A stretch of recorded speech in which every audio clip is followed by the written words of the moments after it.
What's the wildest, only in my life moment you've lived through? My uncle went kayaking at sunrise and talked to two complete strangers, but seconds later they vanished without a trace, and one of them somehow had the watch that had just disappeared from his wrist. This didn't happen to me directly, but my uncle and my cousin experienced something years ago that our family still talks about like it's some kind of glitch in reality. They were out kayaking on a big lake early in the morning. My uncle likes getting on the water right after sunrise because it's usually quiet and nobody else is around yet. My cousin was maybe 14 at the time and was paddling his own small kayak a little ahead of him. At some point, they noticed two guys sitting on a narrow strip of land that stuck out into the water. It wasn't a beach or anything, just this rocky point with some scrubby trees. One guy looked like he had really expensive gear, top-of-the-line kayak holed up on shore, dry bags, everything super professional. The other guy had the complete opposite. His kayak looked like one of those cheap plastic ones you'd get from a big chain store. As my uncle and cousin drifted closer to rest for a minute, the two men started chatting with them. Just casual conversation about the water conditions and how early it was. While they were talking, my cousin decided to try paddling through this narrow gap between two large rocks nearby. It wasn't dangerous, just one of those little challenges people like to try when they're bored. My uncle told me that as my cousin pushed off to go through the gap, he clearly heard one of the men murmur to the other, almost under his breath. Hard to believe how big he's got. The weird part, they had never met these guys before in their lives. My uncle figured maybe he misheard it or the guy was talking about someone else, so he didn't say anything. My cousin finished going through the rocks and waved for his dad to keep moving. They started paddling away. After maybe 20 seconds, one of the men shouted, "Hey, hold up a second." My uncle turned around and paddled back toward the point. The man was standing there holding something out over the water. It was my uncle's watch. Not just any watch either. One he'd been wearing all morning. It had one of those tight rubber straps and was still wet from when he put it on earlier. Somehow it wasn't on his wrist anymore. My uncle swore he never felt it come off. The man just handed it back like it was no big deal and said, "Figured you'd want this." My uncle thanked them, strapped it back on, and pushed off again to catch up with my cousin. Maybe half a minute later, he glanced over his shoulder. The rocky point was completely empty. No men, no kayaks, nothing pulled up on shore. Just the same little strip of land and a few crooked trees. My uncle actually paddled back over there because he thought maybe they had gone around the other side of the point or launched back into the water. There was nowhere for them to be. The place was too open and flat. If they had left, he would have seen them. He said the whole thing lasted maybe 5 minutes total, but he still can't explain two things. How someone he'd never met made a comment that sounded weirdly personal about his kid, and how the watch left his wrist without him noticing, only for a stranger to somehow already have it in his hand. Story 2. I ordered burgers for $1.27, but when the delivery arrived, the bag had the burger restaurant's logo and somehow contained 4 full boxes of Chinese food. And seconds later, a second delivery driver knocked on my door asking for it back. I were crammed into my tiny apartment one Friday night watching movies. Nobody felt like cooking, so I ordered takeout from a small local burger place a few streets away. Nothing fancy, just burgers, fries, and drinks for everyone. The total over the phone came out to something like $27 and change. We pulled our cash on the coffee table and waited. About 20 minutes later, someone knocked on the door. I opened it, and there was a delivery guy holding a big paper bag with the restaurant's logo on it. Everything looked normal. He told me the total was a few cents higher than what I remembered, but I figured maybe I misheard on the phone. I handed him the money, took the bag, and shut the door. Everyone immediately started grabbing their food. Then my roommate paused halfway through opening his container and said, "Wait, didn't you order burgers?" We all looked down. Inside the bag were 4 large plastic containers of Chinese food. Fried rice, noodles, sweet and sour chicken, the whole thing. We just stared at the table for a second. The bags had the burger place's logo printed on them, but the food inside was clearly from a Chinese restaurant. None of us had ordered anything remotely like that. While we were trying to figure out what happened, there was another knock at the door. I opened it, and there was a completely different delivery driver standing there holding another bag. He asked, "Did someone here order Chinese food?" At that point, we all started laughing because the situation made absolutely no sense. Apparently, 2 drivers from 2 completely different restaurants had accidentally swapped orders when they were picking up food at the same busy strip of restaurants. One of them grabbed the wrong bag, delivered it to me, and left before anyone realized. So now we had someone else's Chinese food on our table, and our actual burger order was somewhere else. We explained everything to the second driver, who looked just as confused as we were. He called his restaurant while standing in the hallway, and a few minutes later the first driver came back looking embarrassed. So the three of us stood there in the doorway doing this weird exchange like some kind of underground deal. Chinese food went back to the second driver. Our burgers finally showed up from the first guy. Both drivers apologized about 5 times. Everyone laughed it off and they headed out. The strangest part wasn't the mix-up itself. It was the timing. Story 3. My partner and I wore the same silver bracelets for over 20 years, but when we finally sent them in for repair, they were stolen in a jewelry heist before they ever reached the workshop. Last year, my partner and I decided to finally restore something we'd been putting off for a long time. When we first got together in our early 20s, we bought these simple silver bracelets from a small shop. They weren't expensive, but we wore them almost every day for years. 2 decades later, they look pretty rough. Mine had a cracked clasp, and hers had stretched out so much it would slide off her wrist. Since they meant a lot to us, we went back to the same shop where we originally bought them and asked if they could repair them. The owner actually remembered the style right away, which was kind of surprising considering how long it had been. He told us they'd send them to a specialist workshop that handles older pieces. We left the bracelets there and didn't think much about it after that. About a week later, we got a phone call. The owner sounded stressed before he even started explaining. Apparently, the shipment that contained our bracelets and a bunch of other customers' items never reached the repair facility. At first, they thought it was just a delay. Then it turned out the courier truck transporting the packages had been broken into overnight at a distribution depot. Whoever did it knew exactly what they were looking for. Several containers with jewelry and watches were taken. Our bracelets were inside one of them. For a moment, I just sat there holding the phone, trying to process the idea that something we'd owned for 20 years had disappeared in the middle of some organized theft. The shop reassured us immediately that everything was insured and that they would replace the items if they weren't recovered. Still, it felt strange knowing something with that much personal history had suddenly vanished somewhere out in the world. Story 4. A random man at my diner asked me to sit with him for 5 minutes, and when he left, he handed me more money than I made in an entire month. Years ago, I worked the late shift at a small diner that stayed open past midnight. It was the kind of place where truck drivers, tired students, and random night owls all ended up at some point. One night, a middle-aged guy came in by himself and sat in a booth near the window. Nothing unusual about him at all. He ordered coffee and a sandwich and mostly just looked out the window while I brought his food. When I dropped off the check, he asked me something strange. He said, "Do you mind sitting down for a couple minutes while I finish eating?" I assumed he was joking. We were always busy, and obviously servers don't usually sit with customers. I laughed and told him I had tables to check on. Then he said, very calmly, "If you can spare 5 minutes, I'll make it worth your time." I still didn't think much of it. Sometimes people say weird things late at night, but it was a slow shift, and honestly, he didn't seem creepy or drunk or anything like that. Just tired. So I slid into the booth across from him for a minute. He didn't flirt, didn't say anything uncomfortable, didn't even ask personal questions. Mostly, he just talked about random stuff, his long drive, how quiet the roads were at night, and how the diner reminded him of places he used to stop years ago when he worked on the road. After a few minutes, he finished eating, thanked me for the conversation, and asked for the check again. I brought it back, he paid, and before leaving, he folded something under the receipt and pushed it toward me. When I picked it up, I thought it was a mistake. Under the receipt were several $100 bills. I tried to hand it back immediately because I assumed he had mixed something up, but he just waved it off and said, "No, that's for you. I appreciate the company." Then he got up, nodded once, and walked out like it was the most normal thing in the world. The total came out to way more than the meal cost. I had to get the manager to count it with me because I was convinced I was misreading it. I never saw the guy again. Story 5. When I was 9 years old, I suddenly couldn't walk into one specific building in my town, and no one could explain why my body refused to go inside. I was about 9 years old at the time. My family used to visit a small historic library in our town every weekend because my mom loved old books and quiet places like that. I had been there dozens of times growing up, so it wasn't unfamiliar or scary. Then one day something weird started happening. We walked up the stone steps like usual. My parents pushed the door open, and I suddenly froze right at the entrance. It wasn't fear exactly. I didn't feel sick or dizzy either. My legs just stopped moving. I tried stepping forward, but it felt like something inside my chest tightened the moment I crossed the threshold. My heart started racing, and my body locked up. My parents parents thought I was just being dramatic or tired, so we went home. But the next week, the exact same thing happened. I could walk all the way up to the entrance with no problem. The second I tried to go inside, I felt this overwhelming resistance. It was like my brain was yelling, "Don't go in there," even though I had no idea why. After that, it kept happening. It didn't matter which entrance we tried. The side door, the back door, even the basement entrance where they held events. Every time I got close to stepping inside the building, my body refused to cooperate. Outside, completely fine. Inside, instant panic. This went on for weeks. Eventually, my parents stopped thinking it was just a phase because it was so specific. I could go to school, grocery stores, movie theaters, any other building without issues. Only that one place triggered it. My grandmother suggested something unusual. She knew an older man who people sometimes visited when they believed something strange was going on with their health or emotions. He wasn't a doctor exactly, more like someone people consulted when normal explanations didn't seem to fit. So one afternoon, my parents took me to see him. He asked me a few simple questions, had me sit quietly for a bit, and then told my parents not to worry too much. He gave them some instructions that mostly involved me spending a few days doing normal activities and not thinking about the library at all. I remember him saying something like, "Sometimes the mind latches onto a place for reasons even the child doesn't understand." Story 6. One morning, our equipment started turning on by itself, and when we checked the logs, it showed commands being executed while the building was completely empty. A few years ago, I was working at a place that handled a lot of technical equipment. Nothing glamorous, just maintenance and logistics. One week, we started noticing something odd happening with a particular system we used every day. At first, it seemed like random glitches. Devices would activate when nobody had touched them. Logs showed commands being executed at times when the building was empty. A few coworkers thought it was a software bug, but the strange part was that the same pattern started appearing in completely different locations that used similar equipment. People began comparing notes. Someone found a small article from a regional publication mentioning a similar issue at another facility. Then another coworker found a technical forum where engineers were discussing nearly identical behavior in their own systems. None of the sources were sketchy blogs or anything like that. They were legitimate industry discussions and reports, just not something the average person would ever come across. The more we looked into it, the clearer it became that this wasn't a single malfunction. Multiple places were seeing the same weird activity. Story 7. I was 10 years old when a massive military helicopter started falling out of the sky above our house, and minutes later it landed in the field behind our backyard. This happened when I was around 10. My family lived way out in the countryside at the time, the kind of place where the nearest neighbor was far enough away that you couldn't even see their house from ours. Most afternoons were quiet, just wind, insects, and the occasional tractor in the distance. One evening, we were outside setting up dinner at a picnic table behind the house when we heard this deep, rhythmic rumbling coming from the sky. At first, I thought it was thunder rolling in, but the sound kept getting louder and closer. When we looked up, there was a massive military helicopter flying unusually low. It was clearly having trouble. The aircraft kept circling and gradually descending, and you could hear a strange, uneven noise from the rotors. My parents started waving their arms just in case the pilot was looking for somewhere flat to land. A few minutes later, the helicopter dropped down into a large open field behind our house. The downdraft from the blades blasted dust and grass everywhere. I remember holding onto the fence while the whole ground seemed to vibrate. For a kid who had only ever seen helicopters on TV, it felt like something out of a movie. Once the engines powered down, a few crew members climbed out and started checking the aircraft. One of them walked over and explained that they'd had a mechanical issue mid-flight and needed to set down somewhere safe until help arrived. They were surprisingly relaxed about the whole thing. I'll take a quick break here to remind you, don't forget to like and subscribe. Let us know in the comments if you're enjoying the story, and tell us if something like this has ever happened to you.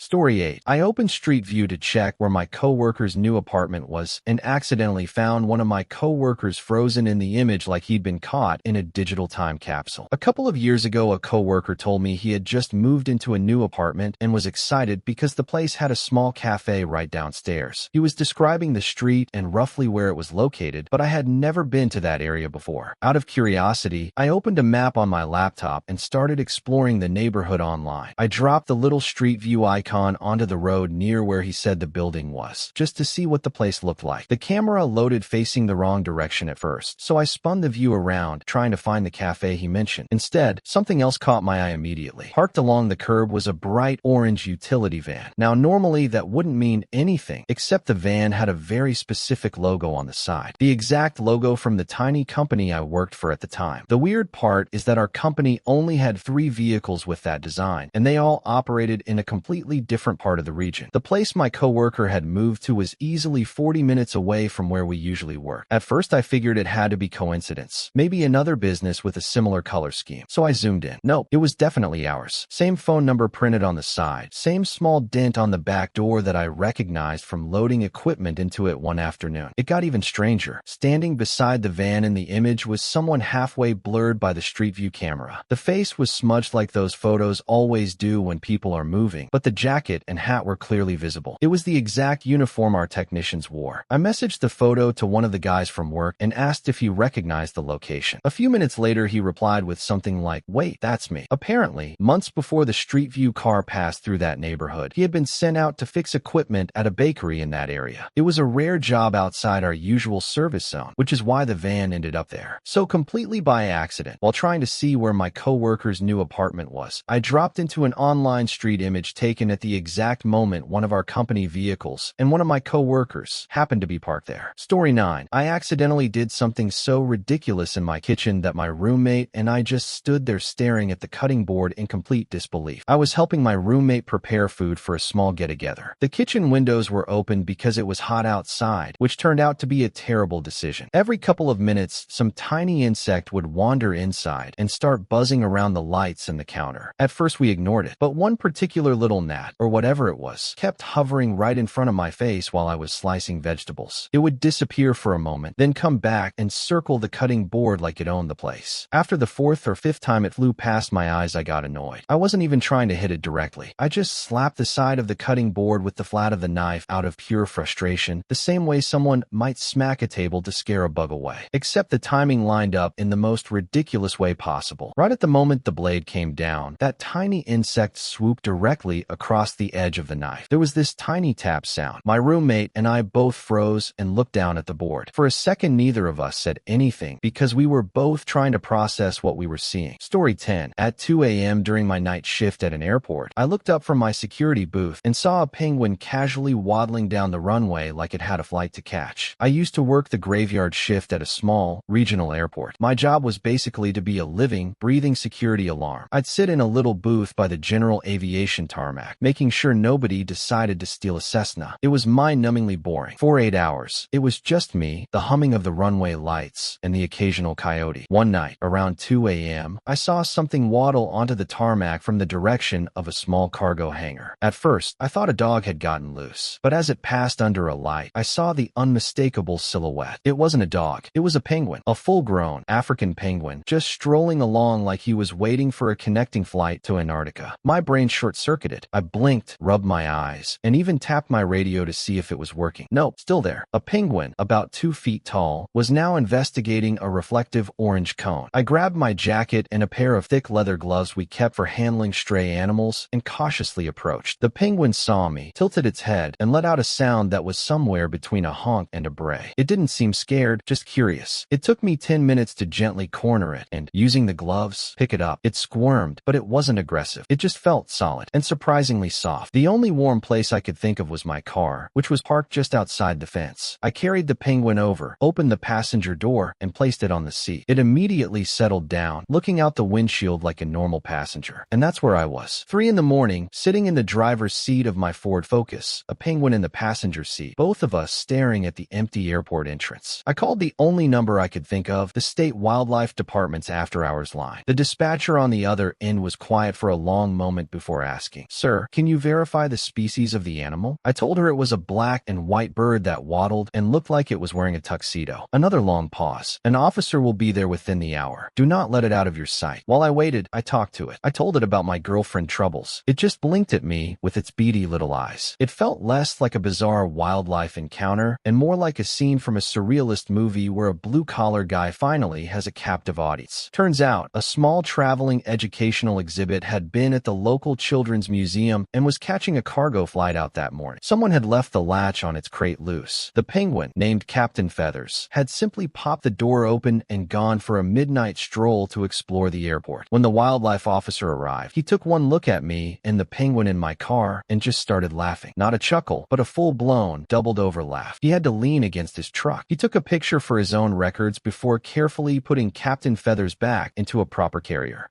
Story 11. I brought a boombox into a nursing home to calm one resident and ended up in the middle of a full-blown hallway rock concert with octogenarians swinging canes like lightsabers. It was my third week working as an activities assistant at Golden Years Gardens, a place that sounds charming but was really just beige hallways and the faint smell of mashed peas. My boss, a woman named Brenda with the energy of a deflated balloon, handed me a cassette tape, an actual cassette tape. Mr. Henderson in room 112 asked for this. Take his boombox in. He's having a rough day, she said, not looking up from her clipboard. I found the boombox in the supply closet, a massive, silver plastic monster from the 1980s with speakers the size of dinner plates. I plugged it in by Mr. Henderson's bed, hit play, and waited for some soothing Sinatra or big band music to calm the old man down. Instead, the room filled with the opening riff of Smoke on the Water. Not the nice, mellow part, the loud, crunchy, distorted guitar part. At full volume, Mr. Henderson, who had been staring blankly at the ceiling, shot upright in bed like a jack-in-the-box. His eyes went wide. "Turn it up," he roared, his voice stronger than I'd heard it in weeks. Before I could react, he'd thrown off his blankets, shuffled past me with surprising speed, and cranked the volume knob until it maxed out. Deep Purple was now blasting through the hallway like it was a stadium rock concert. Doors started opening. Mrs. Gable, who usually needed a walker, came shuffling out, tapping her foot. Mr. Kowalski, a quiet man who never spoke, emerged from his room doing a surprisingly agile air guitar. Within 3 minutes, there were 15 residents in the hallway, some clapping, some nodding, one using her cane like a drumstick against the wall. It was a full-blown hallway party. Then the nurses came. They tried the gentle approach, then the firm approach, but you can't reason with octogenarians who have been awakened by the soundtrack of their youth. They were a mob in housecoats and slippers, and they were not going back to bed. Brenda showed up, her face a mask of horror. She made a grab for the boombox. Mr. Henderson, without missing a beat, swung his cane and blocked her arm like a Jedi Knight. "Not today, Brenda," he shouted. The chaos peaked when someone, to this day I don't know who, hit the reverse button on the tape deck. Suddenly, Smoke on the Water started playing backward, a demonic, gurgling version of itself. The residents froze, looked at each other, and then just went back to their rooms, muttering. The spell was broken. I spent the next hour writing incident reports and apologizing. I was sure I'd be fired. The next morning, Mr. Henderson was waiting by the front desk. He walked up to me, looked me dead in the eye, and pressed a wrinkled $20 bill into my hand. "Best nap time I've ever had, son. Don't spend it all in one place." He winked and shuffled off to breakfast. Story 12. I got locked in an IKEA bathroom, and a man in a silver trash bag claimed he was from the future and spent 4 hours teaching me about Martian colonies and cats ruling the world. It started normally enough. I was just trying to buy a simple bookshelf on a Tuesday afternoon, a day I thought would be safe from crowds. I made the classic mistake of taking a shortcut through the marketplace section toward the restrooms. One wrong turn later, I was hopelessly lost in the maze of bedroom displays. When I finally found the bathroom near the lighting department, I practically ran inside with relief. That's when I heard the door lock behind me with a heavy click. I tried the handle. Nothing. I jiggled it harder. Still nothing. That's when the stall behind me opened, and a guy stepped out wearing what I can only describe as a silver trash bag with LEDs glued to it. He had goggles pushed up on his forehead and was holding what looked like a TV remote covered in tinfoil. "The temporal displacement field must have scrambled the locking mechanism," he said casually, like we were discussing the weather. I laughed nervously, assuming it was some kind of elaborate prank, maybe a viral marketing thing. I pulled out my phone to call for help. No signal. Completely dead. He just nodded knowingly. "That always happens first. Your phone isn't compatible with the frequency shifts yet. Give it about 400 years. For the next hour, I tried every rational approach. I banged on the door. I shouted. I attempted to climb into the ceiling tiles. Nothing worked. The door was solid metal, and the walls were concrete. Meanwhile, my silver-clad companion sat cross-legged on the floor, calmly explaining the geopolitical structure of the Martian colonies. "You seem stressed," he observed at one point. "In my time, we have neural pacifiers. You just think about calm and your brain chemistry adjusts. Very efficient. Can you just stop?" I finally snapped. "If you're really from the future, why can't you fix the door?" He looked genuinely hurt. "My mission isn't door repair. I'm here to observe primitive social rituals, like shopping at IKEA. The anthropology team back home will be fascinated by my findings." findings. Around hour 3, I started playing along just to stay sane. He told me about the Great Water Wars, the collapse of currency, and how cats eventually became the dominant species after humans nearly wiped themselves out. According to him, they keep us as companions now. Emotional support humans, he called it. It's a dignified existence, he assured me. You'd adapt. Finally, around hour 4, we heard footsteps outside. Someone was trying to open the door. My future friend stood up, adjusted his goggles, and pressed something on his tinfoil remote. The lights flickered. "This is my extraction point," he whispered urgently. "Remember, don't trust the yellow tags. They're watching." The door swung open. A bewildered IKEA employee stood there holding a master key. Behind her, I could see normal shoppers pushing carts. When I turned back to explain the situation, the bathroom was empty. Just me, standing alone, staring at an open window I hadn't noticed before. The employee asked if I was okay. I just nodded and walked straight out of the store without buying anything.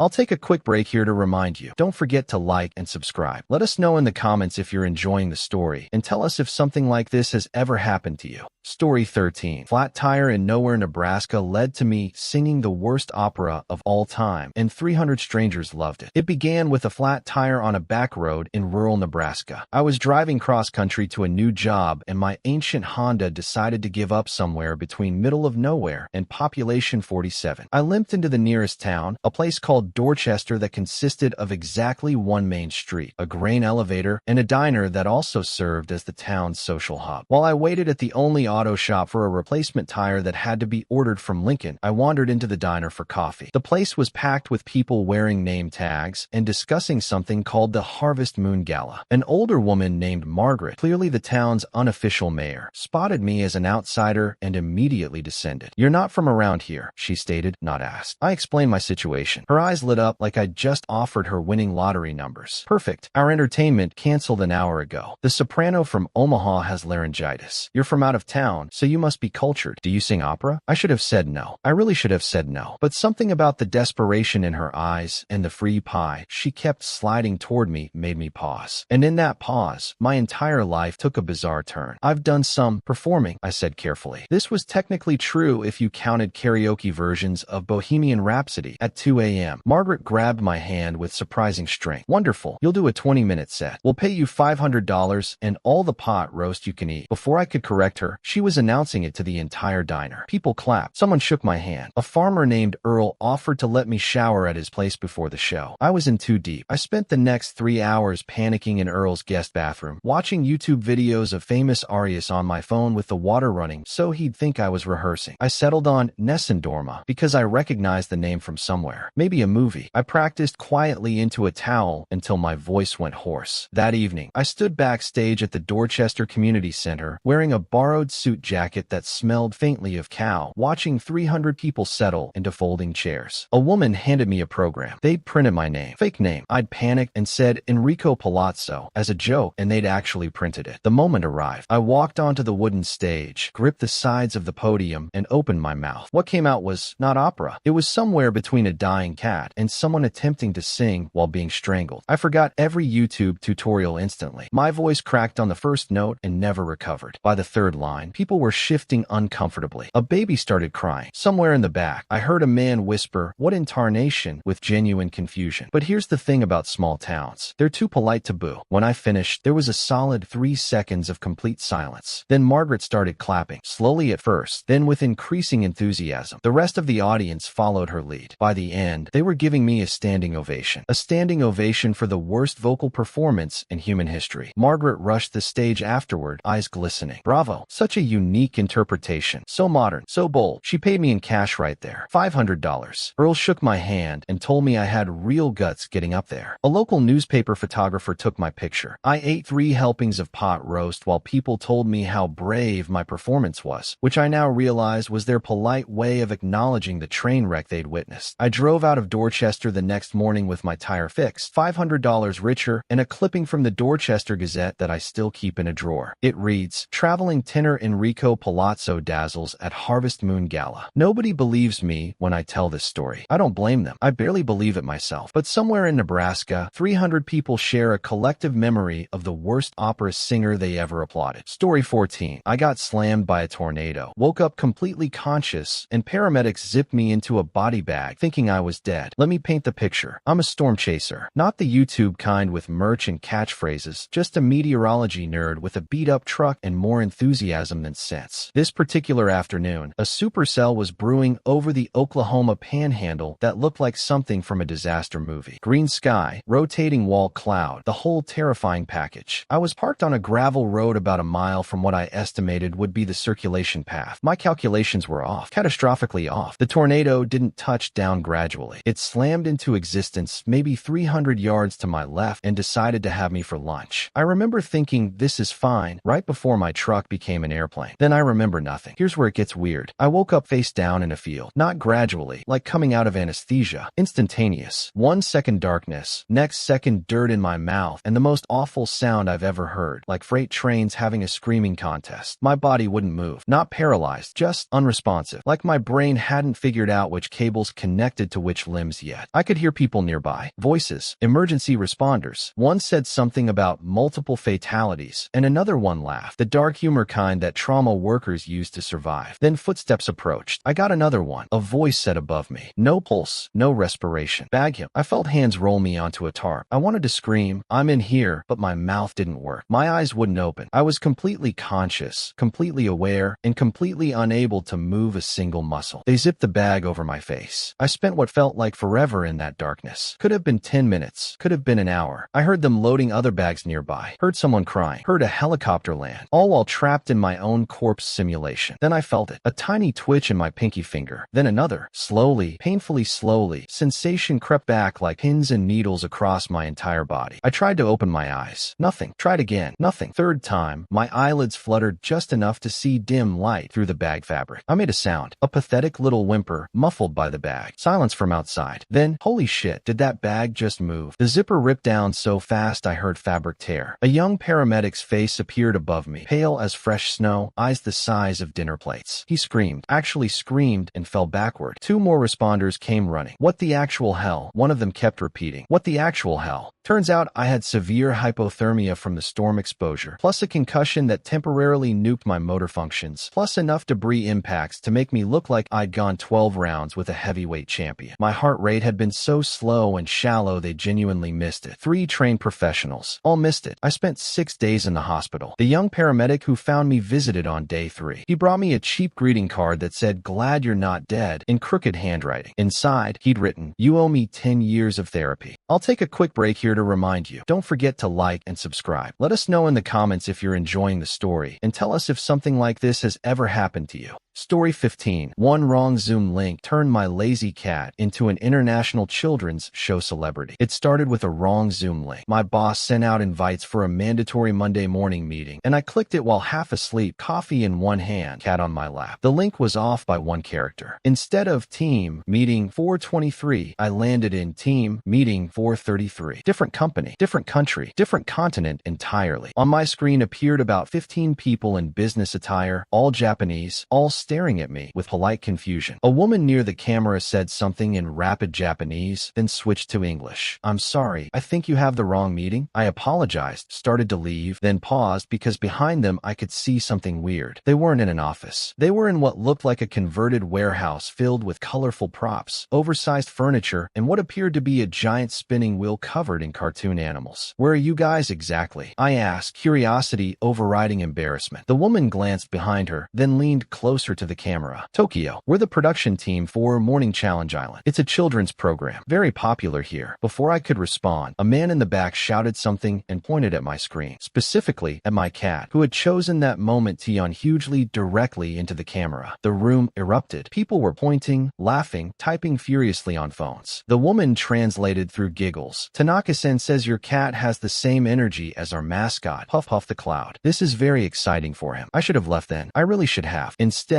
Tanaka-san himself rushed to the camera, bowed deeply, and asked if my cat would be willing to make appearances for their show. Just occasional. Through Zoom. They'd pay. In yen. I assumed this was some elaborate prank until the money actually hit my PayPal 2 days later. Equivalent to about $200 US. For my cat yawning. Thus began my cat's career as an international children's television personality. Every few weeks, I'd get an email, translated through whatever service they used, with a theme. "This week we need Puff Puff energy for segment about about rain. So I position my cat near a window with rain visible. This week is friendship segment. Can cat sit with second cat? I don't have a second cat, so I borrowed my neighbor's. They sent extra money. The show never used my voice or face, just the cats, reacting naturally to treats I'd toss off camera. They'd edit it into their programming with cartoon sound effects and Japanese voiceovers. My cat became famous in a country he'll never visit for doing things he'd do anyway. This went on for 8 months. 8 months of random PayPal deposits, increasingly elaborate requests. They once asked for cat wearing tiny backpack, which required a trip to a pet store and some very patient sewing. And absolute secrecy because I told no one. Who would believe it? The strangest moment came when a friend visited from Tokyo. She was scrolling through TV channels in her hotel room, saw a familiar orange tabby on screen, and sent me a photo with the caption, "This cat looks exactly like yours, LOL." I still haven't told her the truth. The show eventually ended. New season, new mascot. The final payment came with a heartfelt email thanking Puff Puff America for years of service, even though it was only months. They sent a framed certificate signed by the entire production team and a plush toy of their actual mascot that looks nothing like my cat. My cat doesn't know he had a career. He still sleeps 20 hours a day and judges me for every meal. But sometimes I catch him staring at the laptop with a certain look, and I wonder if he misses the spotlight. Story 16. We were half asleep, eating pancakes at 3 a.m. in a Denny's when my grandma decided we should get married, and somehow, 6 months later, it turned out we were legally husband and wife. My grandmother accidentally married us at a Denny's at 3 a.m., and it was legally binding for 6 months before we found out. Here's the situation. My now wife and I were driving back to college after spring break. Budget was non-existent, caffeine was mandatory, so Denny's at some ungodly hour in Bakersfield, California was the move. We're exhausted, slightly delirious, wearing sweatpants that had seen better decades. My grandmother, God rest her chaotic soul, happened to be there. She was on some kind of cross-country senior bus tour that had stopped for breakfast. She spotted us, squealed like a dolphin, and insisted we join her booth. We loved Grandma, so we shuffled over. She'd had a few glasses of wine on the bus, maybe more than a few. She was in that glorious state where everything was hilarious and rules were suggestions. "You two should get married," she announced halfway through my moons over my hammy. We laughed. We'd only been dating 8 months. We were 20 years old. Marriage was not on the bingo card. "No, really," she persisted, pulling something from her purse. A small booklet. Turned out she'd become an online minister 6 months prior because her church's pastor retired and she wanted to stay prepared for spiritual emergencies. She'd been carrying her credentials ever since, waiting for an opportunity. "What happens in Denny's stays in Denny's," my wife said jokingly. Grandma took that as consent. She stood up, grabbed a salt shaker as a prop, and began performing an impromptu ceremony right there in the booth. The waitress walked by and Grandma incorporated her into the vows. "Do you promise to love him even when he orders the worst thing on the menu, like this young man just did?" The waitress played along. A trucker in the next booth started recording on his phone. We said, "I guess," and sure to various questions. We exchanged imaginary rings. Grandma pronounced us whatever she felt like pronouncing us. We all high-fived, and she went back to her bus tour. We finished eating, paid our separate checks, and drove the remaining 6 hours back to school, telling everyone about the crazy Denny's wedding. 6 months later, I'm applying for a passport. They ask for my marriage certificate. I'm confused. I'm not married. They show me a document. Apparently, California has some very specific laws about officiant credibility, and apparently, when a ceremony is performed in good faith with both parties consenting and the officiant is registered with the state, which Grandma was, thanks to her spiritual emergency preparedness, and witnesses are present, the waitress and trucker qualified. It can be considered legally binding if certain conditions are met. Some clerk in Bakersfield had processed it. We had a marriage license we never applied for. We'd been legally husband and wife for half a year without knowing. The phone call to Grandma was surreal. She laughed for 20 straight minutes. Then she cried happy tears. Then she asked if we wanted her to unmarry us or if we were keeping it. We kept it. Been married 11 years now. I'll take a quick break here to remind you, don't forget to like and subscribe. Let us know in the comments if you're enjoying the story, and tell us if something like this has ever happened to you. Story 17. I got pulled over for speeding at 2 a.m., only to realize the cop was my 3rd grade classmate, and she let me go with a handwritten note for my mom instead of a ticket. It was 2 a.m. on a deserted highway in Ohio. I was driving back from a failed date. She'd spent the whole night talking about her ex. I'd spent $60 on dinner. We both left disappointed. I was doing about 80 in a 65, just trying to get home and forget the evening existed. Lights in the rear view. Great. Perfect end to a perfect night. I pulled over, grabbed my license and registration, and prepared my sorry officer face. The cruiser door opened, boots hit the pavement, and a figure approached my window with a flashlight. Female, familiar build, familiar walk. She shined the light in my face, looked at my license, looked back at me, and then her entire demeanor changed. The flashlight dropped slightly. Wait, holy crap, Marcus. I blinked against the light. Do I know you? It's me, Jenny Prescott, 3rd grade, Mrs. Patterson's class. I sat behind you, and you used to pass me notes folded into triangles. The name hit me like a brick. Jenny Prescott, the girl who cried when I moved away after 2nd grade. We'd exchanged maybe 15 awkward letters before disappearing into our respective childhoods. I hadn't thought about her in 20 years. Jenny, you're a cop. Small towns, limited options, she laughed. She actually laughed, then caught herself and tried to look professional again. So, 80 in a 65. That's not great. I know. I'm sorry. The date was terrible and I just wanted to. What's your mom's name? Excuse me. Your mom. What's her name?